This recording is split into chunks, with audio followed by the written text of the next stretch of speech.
Maqaa Abbaa, kan Ilmaa, kan Hafuura Qulqulluu Waaqayyo tokko Ameen. Kabajamtoota hordoftoota amantaa Ortodoksii hundumti keessanuu bagaa torbee shanaffaa sooma gooftaa keenya Yesuus Kiristoos ayyaana tulluu ejersaa yookiin ayyaana Dabra Zayitiitiin baga geessan. Egaa torbee shanaffaa yookiin dilbata shanaffaa kan itti lallabamu, kan itti barsiifamu, waa'ee torbee kanaa kan itti beekamu, kan itti yaadatamu, dhufaatii gooftaa keenya Yesuus Kiristoos dhufaatii isa lammaffaa kan itti yaadannudha. Egaa gooftaan keenya Yesuus Kiristoos dhufaatii isaa iddoo lamatti qoodamee akka barsiifamu. Dhufaatiin inni jalqabaa gooftaan keenya Yesuus Kiristoosin samiirraa dhufuudhaan haadha keenya qulqulleettii dubaroo Maariyaam foon uffatee akka irraa dhalate gooftaan keenya Yesuus Kiristoos dhufaatii isa jalqabaa keessatti ilma namaa hunduma fayyisuudhaaf, cubbamaa hunduma qulqulleessuudhaaf, baa ilma namaa hundumarraa salphisuudhaaf gooftaan keenya Yesuus Kiristoos samiirraa dhufee haadha keenya qulqulleettii dubaroo Maariyaam irraa kan itti dhalate akkasuma kan itti nu fayyisedha. Wangeela Maatiyoos boqonnaa 12 lakkoofsa 42 irratti Waaqayyo gooftaa keenya Yesuus Kiristoosin cubbamaa hundumaa cubbuu isaa dhiisuudhaaf murtee fotoon taane hunduma qulqulleessuudhaaf kan dhufedha jedhee qulqullichi Yohaannis akkuma barreessetti gooftaan keenya Yesuus Kiristoos hunduma keenya nu fayyisuudhaaf gara lafaatti kan dhufedha. Garuu torbee kana keessatti kan barsiifamu, kan yaadatamu waa'ee gooftaa keenya Yesuus Kiristoos dhufaatii isa lammaffaadha. Dhufaatii isa lammaffaa keessatti gooftaan keenya Yesuus Kiristoos tulluu ejersaa kan jedhamu gubbaa irratti duuka boota isaa waa'ee dhufaatii isaa lammaffaa barsiiseera. Egaa duuka boonnis gooftaa keenya Yesuus Kiristoos lafa jirutti dhaqanii waa'ee babbareedinaa mana qulqullummaa itti argisiisan. Gooftaan keenya garuu Yesuus Kiristoos kana hundumaa ni argitu, kun hundumtuu darbuun isaa hin oolu jedhee jecha isaa dubbate. Garuu barattoonni isaa, yaa gooftaa, mallattoon bara dhumaati keetii maalidha maaloo nutti himi, qophoofnee yaa eegnu, kanaaf nutti himi jedhanii gooftaa keenya Yesuus Kiristoosin ni kadhatan. Gooftaan keenya Yesuus Kiristoos garuu akkas jedheen, bara sanitti hundumarraa of eeggadhaa jedheen.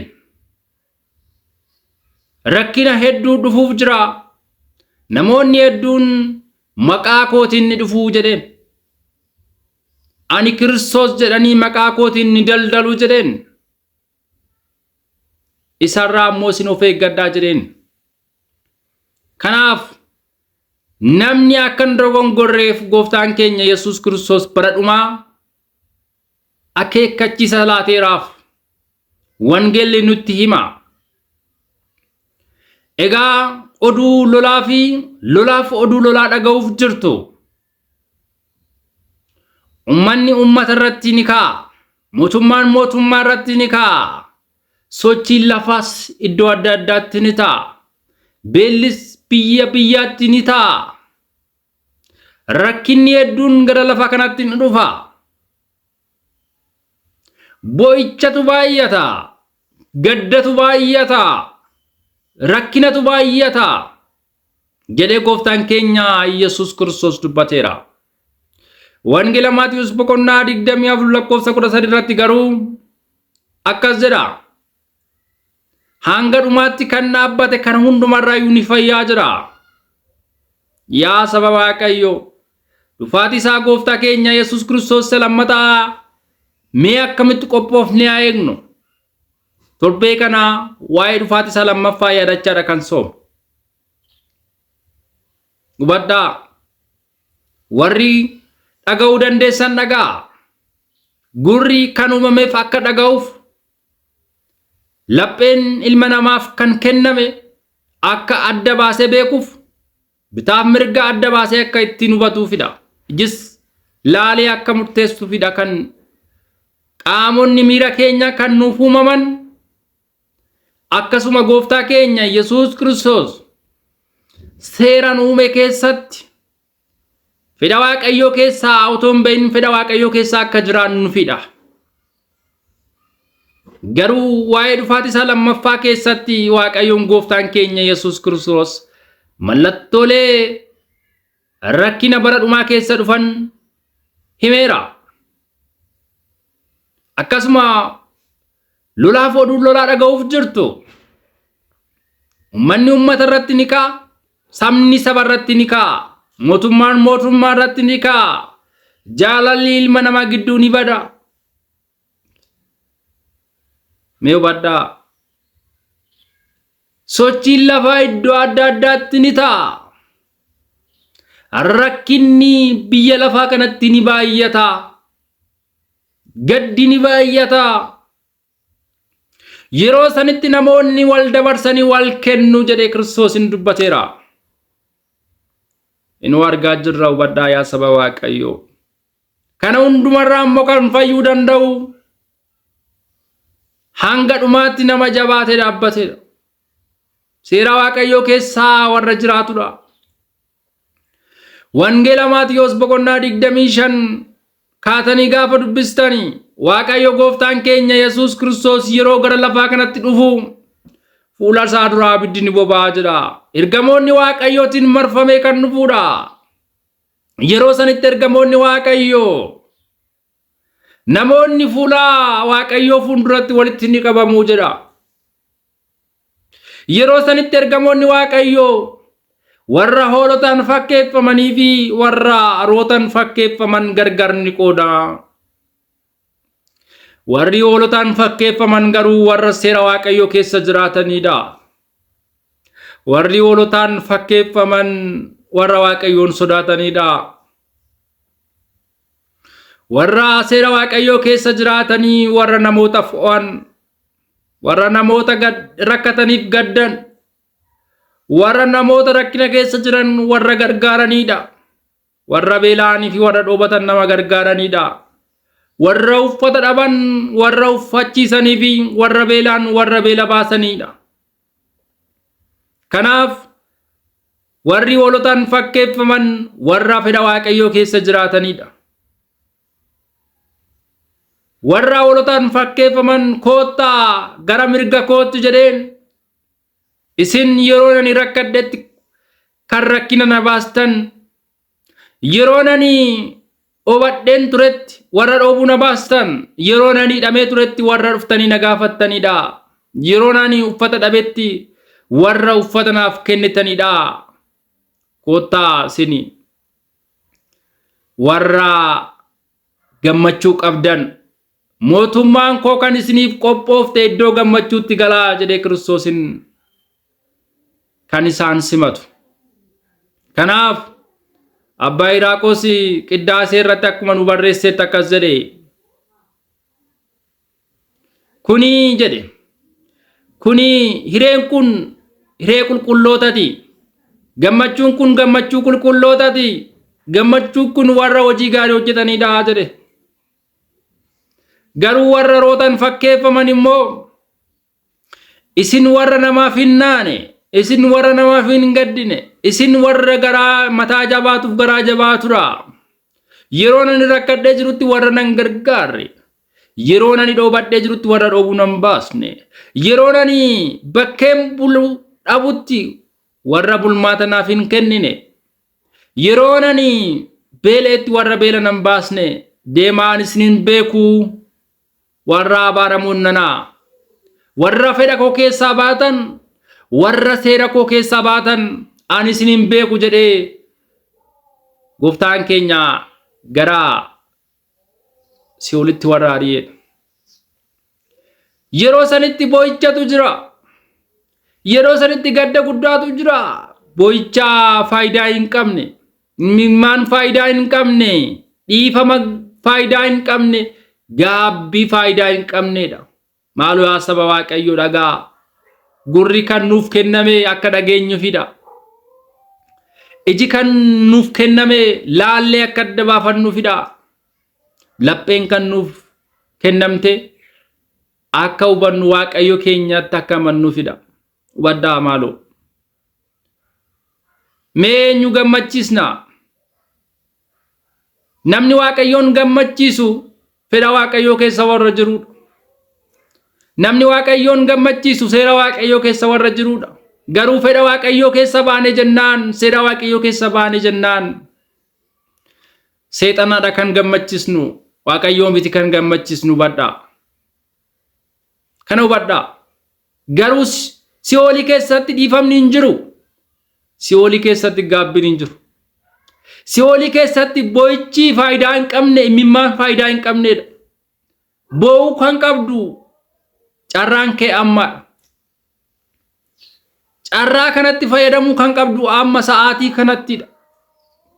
Dhiifamni kasii laatamuu danda'amu, imimmaan kee kasii laalamuu danda'amu sa'aatii kana keessattidha. Kanaaf Kiristoosin sirriitti adda baasee nu barsiiseera. Mee gaafii tokko sin gaafadha. Otoo keessummaan tokko beellama siniif qabatanii guyyaa kanaatti mana kee nan dhufaa jedhanii gaafa sinitti himan akkasumatti eegdu keessummaa hin eegdan. Mana keessan qulqulleessitanii keessummaan sun kosiin jaalatu jettanii qulqulleessitanii mana babbareechitanii eegdu. Waan nyaatamus waan dhugamanus qopheessitanii eegdu. Malee akkasumatti callistanii hin eegdan. Kanaaf dhufaatiin gooftaa keenya Yesuus Kiristoos hin beekamu. Dhufaatiin isaa ganna akka hin taaneef jedhe. Mee maaliif kana jedhe? Ganni baqachuudhaaf nutti hin tolu. Ganna lagoota adda addaatu guuta. Galaanni ni guuta. Deemsaaf nutti hin tolu. Baqachuudhaaf nutti hin tolu. Kanaaf dhufaatiin sun guyyaan sun ganna akka hin taaneef kadhadhaa jedhe. Kadhadhaa jedhe. Maaloo saba Waaqayyo. Wal jaalannaa. Maaloo ija tokkoon wal ilaallu. Maaloo dhiifama waliif haa goonu. Maaloo seera Waaqayyoo keessa jiraannu. Hubadhaa seera Waaqayyoo keessa baanee jirra. Rakkinni biyya lafaa kana guuteera. Geddi baay'ateera. Beelli baay'ateera. Dhukkubni adda addaa baay'ateera. Kana garuu furmaata kan ta'uu danda'u nuti laphee qulqulluudhaan gara Waaqayyootti deebinedha. Hidha Waaqayyoo keessa jiraannedha. Seera Waaqayyoo keessa jiraannedha. Garuu seera Waaqayyoo keessa gaafa baanu yaa saba Waaqayyoo rakkinatu nutti baay'ata. Hammeenyatu nutti baay'ata. Gaddetu nutti baay'ata. Gammachuun nurraa fagaata. Kanaaf hundi keenya maaloo amantaa sirree kana qabannee, amantaa abboota kana qabannee Waaqayyo keenya gooftaa keenya Yesuus Kiristoos gammachiisuu qabna. Sodaa Waaqayyoo qabaachuu qabna. Kanaaf hundi keenya wal jaalachuu qabna. Sanyummaan wal qooduu dhiisuu, afaaniin wal qooduu dhiisuu, maaloo jireenya addunyaa nama goyyoomsutu kana keessaa ba'uu qabna. Yeroon kun keessa'uu, barri keenya kun keessa'uu, jireenya hafuura itti gatamee jireenya foonitiif kan itti kaatamu. Maaloo akkasii miti. Garuu jireenyi kun nutti fakkaata. Addunyaan tun nu goyyoomsiti. Addunyaan tun fakkaattidha. Kana dhiisuu qabna, kana baruu qabna. Jireenyi bara baraa jireenya lubbuuti. Jireenya hafuurati. Waaqayyoon gooftaan keenya Yesuus Kiristoos dhala ilma namaa hundumaa fi iddoo gammachuu kan kenne Yerusaalem ishee samiirra. Kanaafin abbaa Iraaqos akkas jedhe. Kuni hiree warra qulqullootati jedhe. Kanaaf eenyu akka gammachiistu addaan baafattee beekuu qabda. Waaqayyoon maaliin akka gammadu beekuu qabda. Seexanni maaliin akka gadduu fi maaliin akka gammadu adda baafattee beekuu qabda. Dhufaatii torbee kana keessatti waa'ee dhufaatii gooftaa keenya Yesuus Kiristoos yaadatamaa kan soomu.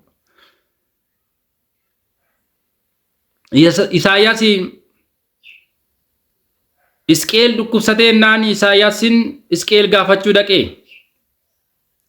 akka barteetti garuu Isaayaasin Waaqayyoo si haa fayyisu otoo hin jenneen qophaa'ii duuf jirtaa keessummoonni hedduu waan sitti dhufaniif mana kee qulqulleessi qophaa'ii Waaqayyoon ni duuta jedheeraa jedheen.